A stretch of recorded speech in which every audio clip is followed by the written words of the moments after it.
నేను చెప్పడం జరిగింది ముందుగా ఎలక్షన్స్ ముందల నేను చివరిసారిగా నిలబెడుతున్నాను, నన్ను గెలిపించి నన్ను రుణం తీర్చుకోండి అని చెప్పి నేను అందరిని అడగడం జరిగింది. మరి ప్రజలు అంటే నేనేమన్నా తప్పు చేశానో లేకపోతే ఏం చేశానో నాకైతే తెలియదు, కానీ మమ్మల్ని ఆదరించలేదు. ప్రజలు వాళ్ళకి పట్టం కట్టారు. సో నేను ఏదైతే చెప్పానో ఇది చివరి ఎలక్షన్స్ అని, నేను ఆ రోజే కౌంటింగ్ రోజే సాయంత్రం వల్ల మధ్యాహ్నం నుంచే బాధ వేసి నేను ఊరు వెళ్ళటం జరిగింది.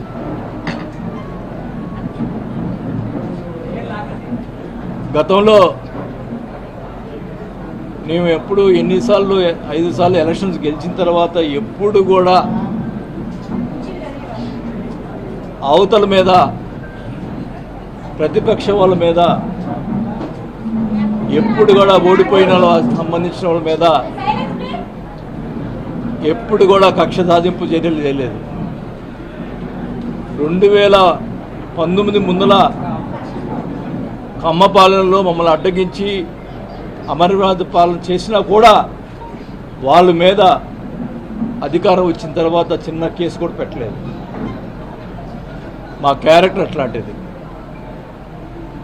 మరి ఎలక్షన్ అయిన తర్వాత కార్యకర్తల మీద అమాయకుల మీద కొట్టడం, మరి వాళ్ళ మీద బూతులు తిట్టడం, కేసులు పెట్టడం, దౌర్జన్యాలు చేయటం ఎన్నో చేశారు. మీ అందరూ తెలుసు. మురళిని కానీ వీళ్ళందరినీ ఎలా కొట్టారో, కానీ వాళ్ళ మీద కేసులు పెట్టడం కూడా సరైన కేసులు పెట్టడం కూడా లేదు. అంటే పోలీసులు వన్ సైడ్గా చేశారు. మా మీద ఆ రోజు మురళి ప్రెస్ మీట్ పెట్టా అని చెప్పి కొట్టారంట. నేను అధికారంలో ఉన్నప్పుడు, మంత్రిగా ఉన్నప్పుడు కూడా బోల్డ్ మంది ప్రెస్ మీట్లు పెట్టారు. టీడీపీ వాళ్ళు ఇష్టం వచ్చినట్టు మాట్లాడారు. అంటే ఇప్పుడు వాళ్ళు ఇష్టం మాట్లాడినప్పుడు మేము కూడా ఆ రోజు చర్యలు తీసుకుంటే ఏమయ్యేవాళ్ళు? మాకు చేత కాకనా? అంటే ఏంటి మీ ఉద్దేశం? ఈ రకంగా చేయటం మంచి పద్ధతి కాదు.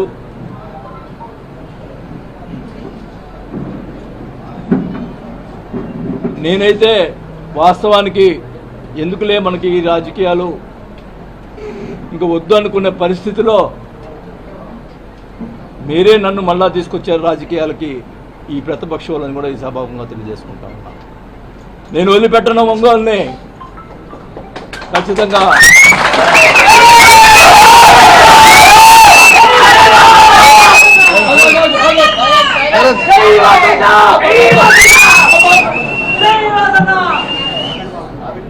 ఖచ్చితంగా చెప్తా ఉన్నా, నీకేమన్నా దమ్ము ధైర్యం ఉంటే నా మీద పగ తీసుకో, మామూలు కార్యకర్తల మీద కాదు.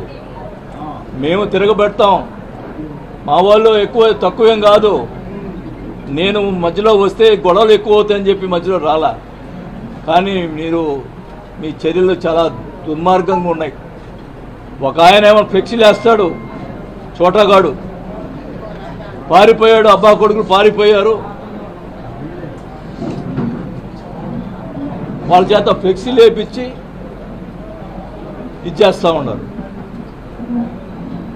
ఒక ఆయనతోటి, ఒక జనసేన నాయకుడితోటి జనసేన పార్టీలో చేరతాడంట అని ఆయన చేత మాట్లాడిస్తాడు. ఆయనకి అవినీతి పరుడు, అవినీతిలు ఇవి ఉన్నాయి, మా పార్టీ అంతా అవినీతి పరుడు పార్టీ కాదు, మరి ఎట్ట చేస్తాడు అని చెప్పి ఒక ఆయన మాట్లాడిస్తాడు. ఉంచుకోనే, నువ్వు ఒక్కడే ఉండి పార్టీని నడుపుకో. నా ఎవడొద్దన్నాడు, మేము వెంబడి పడుతున్నాం ఆ పార్టీలో చేరటానికి. ఒకటైతే చెప్తా ఉన్నా, మీరు ఇంత దాకా వచ్చింది కాబట్టి చెప్తా ఉన్నాం, నేను అధికారులు ఉన్నప్పుడు భూ కబ్జాలు చేశారు, అవి చేశారని మాట్లాడారు. ప్రజల్ని మరి నమ్మారో ఏమైతే నాకు తెలీదు. మా అబ్బాయి మీద, నా మీద వాళ్ళు ఇష్టం వచ్చేది మాట్లాడటం. నేను అడుగుతున్నా, ఫస్ట్ స్టార్టింగ్ నుంచి ఎక్కడి నుంచి స్టార్ట్ అయిందో అదే కాదు అన్నీ కూడా చెప్తున్నాను నేను. ఫస్ట్ హవాలా మంత్రి అన్నారు. ఎక్కడ? చెన్నైలో 5 కోట్ల డబ్బులు దొరికితే ఎవరి? నల్లమల్లి బాలు. ఆ డబ్బులు అయితే ఆ డబ్బులు నాయి హవాలా పంపించినాడు అని చెప్పి వాళ్ళ ప్రచారం, మా అబ్బాయి పంపించాడని, నా పంపించాడని ప్రచారం చేసి మీడియా వాళ్ళందరూ కూడా ప్రచారం చేశారు. నేను అడుగుతా ఉన్నా, ఆ నల్లమల్ల బాలు ఇప్పుడు ఏ పార్టీలో ఉన్నాడు? మీ పార్టీలో ఉన్నాడు. తేల్చండి. అది నేను హవాలా చేశానా? నల్లమల్ల బాలు డబ్బులు తేల్చండి. సిగ్గుంటే దమ్ముంటే తేల్చరా? తేల్చు. ఇష్టం వచ్చినట్టు ప్రచారం చేశావు, ఇష్టం వచ్చినట్టు మీడియాలో మాట్లాడిచ్చావు. తేల్చండి. ఫస్ట్ నెంబర్ 1 అది. నెంబర్ 2, ఇక్కడ బ్రాహ్మిన్స్ ల్యాండ్ ఉంది. ఉన్నమ్మా, ఎవరు మాట్లాడదు. బ్రాహ్మిన్స్ ల్యాండ్ ఉంది. ఆ బ్రాహ్మిన్స్ ల్యాండ్ సంబంధించి మనిషి ఎవరైతే ఆ రోజు నా దగ్గరికి వచ్చి ఈ ల్యాండు నేను కొన్నాను, నాకు కావాలని చెప్పి మా పార్టీ వచ్చి అడిగాడో, అప్పుడు నేను ఎంఆర్ఓని పిలిపించి మాట్లాడాను. మాట్లాడితే ఇద్దరు బ్రాహ్మిన్స్ మధ్యలో డిస్ప్యూట్ ఉంది. ఒక బ్రాహ్మణ్ అతని దగ్గర, ఒంగోలు వెంకట సుబ్బారావు అనే అతని దగ్గర అతను 7 కోట్ల రూపాయల డబ్బులు తీసుకున్నాడు. అతను అప్పు తీసుకున్నాడా, ఏం తీసుకున్నాడా, కాగితాలు రాసిచ్చాడు, డబ్బులు రిటర్న్ ఇవ్వలేదు.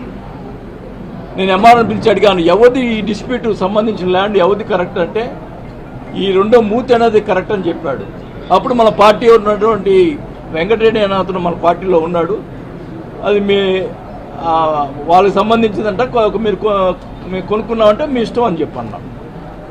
ఆ తర్వాత ఇప్పుడు ఆ వెంకటరెడ్డి తెలుగుదేశం పార్టీలో ఉన్నాడు. ఓకే కమాన్, నేను ఆ భూ కబ్జా చేసి ఉంటే మరి వెంకటరెడ్డి పిలిచి తేల్చండి. నువ్వు 7 కోట్లు అతని దగ్గర తీసుకొని అతను డబ్బులు ఇవ్వకుండా, నేను కాపాడాను అతన్ని ఏం చేస్తాడోనండి, డబ్బులు ఇవ్వకుండా అతను భయపడతా తిరుగుతున్నాడు. ఇప్పుడు ఎవరు కాపాడుతారో నాకైతే అర్థం కావట్లా. అతను బతుకుతాడా చచ్చిపోతాడో? వీళ్ళు చేసే అక్రమాలు చూస్తుంటే, ఈ చేసేటువంటి అవినీతికి, ఈ చేసేటువంటి అరాచకాలు చూస్తుంటే పాపం వెంకట సుబ్బారావుని ఎవరు బతికిస్తారో నాకైతే అర్థం కావట్లా. అతను డబ్బులు ఇవ్వాలా? అతను కోర్టులో డిగ్రీ తెచ్చుకున్నాడు, డబ్బులు 9 కోట్లు కట్టాలని చెప్పి దాదాపు అది కరెక్ట్గా అమౌంట్ నాకు తెలియదు. అలాంటి పరిస్థితుల్లో అది రెండోది. మూడోది, పెద్దిరెడ్డి సూర్యప్రకాష్ రెడ్డి ఆయన భూ కబ్జా చేశాడన్నారు, దానికి నేను సపోర్ట్ చేశాడన్నారు. ఇప్పుడు పెద్దిరెడ్డి సూర్యప్రకాష్ రెడ్డి ఏ పార్టీలో ఉన్నాడు? ఆ రోజు నేను సపోర్ట్ చేయకపోతేనే నన్ను దగ్గర దూరం అయిపోయాడు, నీ దగ్గర చేరాడు. తెలుసు అప్పుడు అది నీ భూ కబ్జా ఎవడు చేశాడో. నీకు దమ్ముంటే ఎక్కడున్నా తెలుసు. నువ్వు ఇప్పుడు అధికారంలో ఉన్నావు. ఏ ఎమ్మెల్యే కూడా, మన పార్టీ వాళ్ళు కొంతమంది బాధపడుతున్నా కూడా నేను సిట్ వేశాను, తేల్చమని చెప్పాను. ఎస్పీకి, కలెక్టర్కి వాళ్ళు సరిగ్గా పని చేయకపోతే సీఎం కంప్లైంట్ చేశాను. నేను నా క్యారెక్టర్ అది. ఈరోజు అధికారం లేదు కాబట్టి నువ్వు ఏమైనా చేయగలదు, నువ్వు రుజువు చేయాలా. నీ ఇష్టం వచ్చినట్టు ప్రచారాలు చేసి మా అబ్బాయి మీద క్యారెక్టర్ని దెబ్బతీసావు, ఇష్టం వచ్చినట్టు చేసావు. అన్నిటికీ ఓచుకునే కొన్ని ఎక్కువ చేసావు. నీ సోషల్ మీడియాలో ఇష్టం వచ్చినట్టు ప్రచారాలు చేసి భూ కబ్జా చేశాడు చూపి నీకు. పోతే మా వియ్యంకుడికి సంబంధించినటువంటి విలాస్, దాని మీద అవినీతి జరిగింది, అక్రమాలు జరిగింది. ఓకే, వాడేవాడు గుప్తా, వాడేవాడు ప్రెస్ మీట్ పెట్టి అక్కడ జరిగింది ఇది నీ అని చెప్పడానికి. ఓకే, నీకు అధికారం ఉంది, రా, ఏం తప్పులు జరిగింది రా, నోటీసులు ఇవ్వు. అది కరెక్ట్ కాదో తెలిసిపోతుంది. ఈ రాష్ట్రంలో విల్లాస్ కట్టినటువంటి చాలామంది ఉన్నారు. వాళ్ళకి లేని మాకు ఉన్నాయి కూడా వాళ్ళకి లేని కూడా ఉన్నాయి. మొత్తం కరెక్ట్గా ఉన్న పరిస్థితుల్లో అక్కడ 24 సెంట్లు గవర్నమెంట్ ల్యాండ్ ఉందని చెప్పి దాంట్లో ప్లాన్లో కూడా పలకరించి పక్కన పెట్టాం. నేను అడిగాను, నాకైతే ఆ ల్యాండ్ పరిస్థితులు కూడా తెలియవు.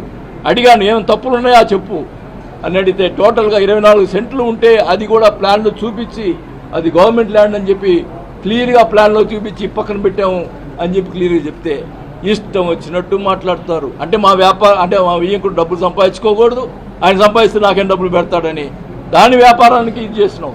సిగ్గులేదా నీకు? ఏం మాట్లాడతావు? నీకు నీ రాజుపాలెంలో ఎన్ని ఎకరాలు ఉంది? నీది గవర్నమెంట్ ల్యాండ్ ఎన్ని ఎకరాలు ఉంది? అయినా కానీ నేను ఎప్పుడు మాట్లాడలేదే. ఓకే, నువ్వు తప్పుడోడివి, నేను తప్పుడోడిగా నేను ఒప్పుకోను, తెలుసు. ఏదున్నారా నోటీసులు ఇచ్చుకో, ఏమేం చేసుకో, అంతేగాని మనుషులను పంపించి అక్కడ ఆ విలాసం దగ్గరికి పంపించి దౌర్జన్యంగా మనుషులు పంపిస్తావా? చెప్పుతా కొడతా లంచా ఒకళ్ళు ఎవడొచ్చినా కానీ చెప్తాను. ఏమనుకుంటున్నారు మీరు? నేను చేతకాలను అనుకుంటున్నారా? తెగించానంటే ఎవరికి ఆగదు. అది ఒకటే మర్యాద కుటుంబంలో పుట్టినవాళ్ళు మేము. ఈ రకంగా చెడు చేష్టలు చేస్తే ఊరుకునే పరిస్థితి లేదు, గుర్తుపెట్టుకోండి. మా కార్యకర్తల మీద దెబ్బ పడితే నా మీద పడిన దమ్ముంటే నా మీద రా,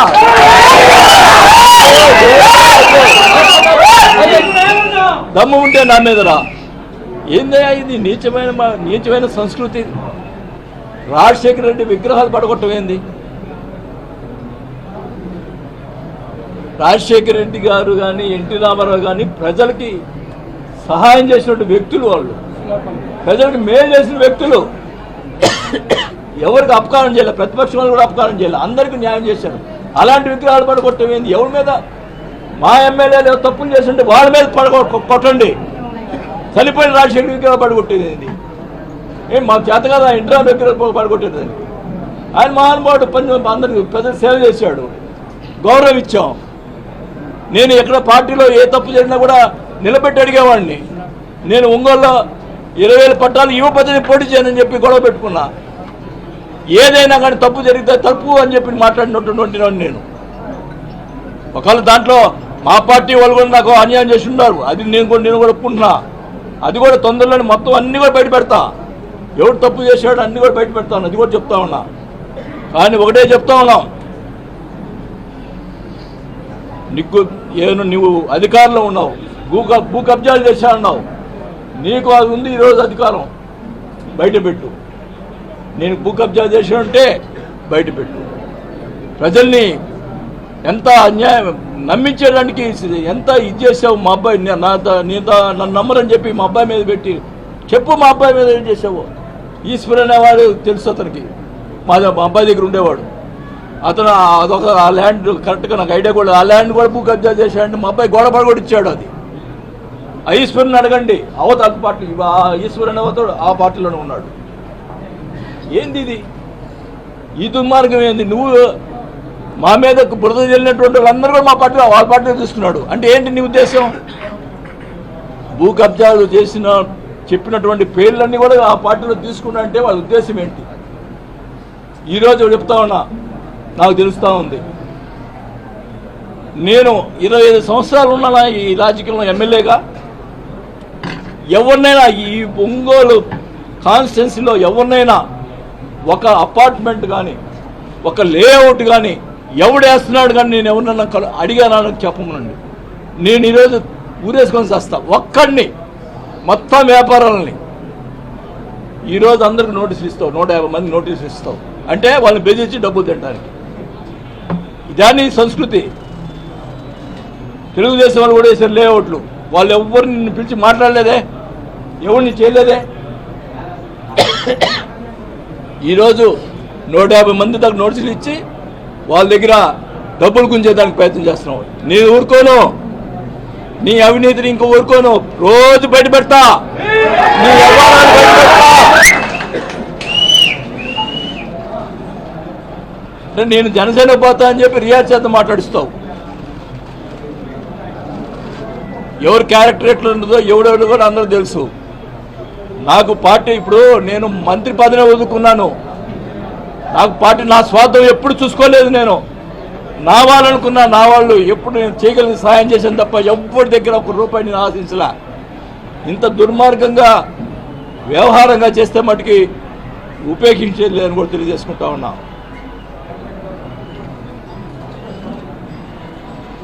మీరు ఏం చేస్తున్నారు? ఎందుకు నోటీస్ ఇచ్చారు? వాళ్ళు డబ్బులు ఎందుకు వసూలు చేస్తారు? అధికారులు ఫోన్ చేసి చెప్తున్నారు, ఏం సార్ ఇది మీరు ఉన్నప్పుడు ఒక్కరు కూడా మాట్లాడారు. ఫోన్ చేసి బెదిరిస్తున్నారంట. ఒక మైనింగ్ అధికారిని బెదిరిస్తాడు ఒక ఆయన, చోటా నాయకులు. ఈ బెదిరింపు ఏందో, ఈ అధికారులు ఏందో. కానీ పాపం ఎంప్లాయీస్ కూడా పాపం ఓట్లు వేశారు కదా, వాళ్ళకి జరగాలి కదా అట్లా. మరి మేము ఏం చేశామో వాళ్ళు ఏం చేస్తున్నారో అర్థమవుతుంది. కానీ ఒకటే చెప్తున్నా, నీకు అధికారం ఇచ్చారు, మేము చేయగలిగిన పనులు చేశాం. మంచినీటికి సంబంధించి 339 కోట్లు తీసుకొచ్చాం. అంతా రెడీ అయింది, టెండర్ అయింది. దాని నుంచి ఇవయ్యా మంచినీళ్ళు ఇప్పించవయ్యా జనాలకి. ఇచ్చి నీ పని చెయ్యి. వాడిని కొట్టు, వీడిని కొట్టిన తర్వాత ఏమన్నా అడిగితే నాకేం తెలియదు. ఏంది ఇది? మనుషులు కొట్టేది ఏంది? ఏముంది? రేపు నేను కూడా డైరెక్ట్గా అటాక్ ఇస్తా. కాకపోతే కేసులు పెడతారు, లోపల వేస్తారు. ఏమవుతుంది? 2 రోజులు బయటకు వస్తా. మా వాళ్ళు కూడా రెడీగా ఉన్నారు.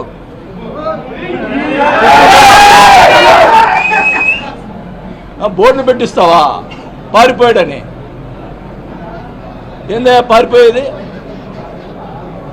సిగ్గుండాలా? ఒకటైతే చెప్తున్నా, నేను మటుకి నాకు ఇంకా 1-2 నెలలు నా పనులు నేను చూసుకుంటా. ఎందుకంటే ఎలక్షన్లో నాకు కొన్ని అప్పులైనాయి, అవి తీర్చుకోవాలా. నీలాగా అప్పులు ఎగ్గొట్టేవాడిని కాదు నేను, వాళ్ళు బెదిరించేవాడిని కాదు.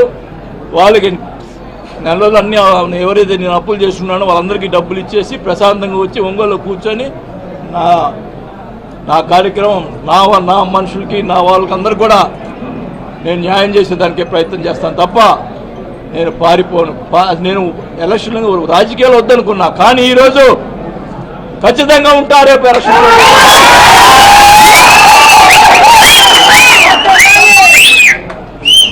ప్రతిదీ అవినీతి చేసే ప్రతి కార్యక్రమాన్ని బయట పెడతా. నేను చేయకుండా నా మీదకు బుద్ధి వెళ్ళావు. ఈరోజు నువ్వు చేసే కార్యక్రమం మొత్తం బురదలుతాను, మొత్తం బయట పెడతాను. ఎక్కడ కూడా అవినీతి జరిగితే సహించలేదు, ప్రజా పోరాటం చేస్తామని చెప్పి నాకు ఎవరు అవసరం లే. మా మనుషులు ఉన్నారు, మా వాళ్ళు ఉన్నారు. నాకు వెనకెత్తి ఖచ్చితంగా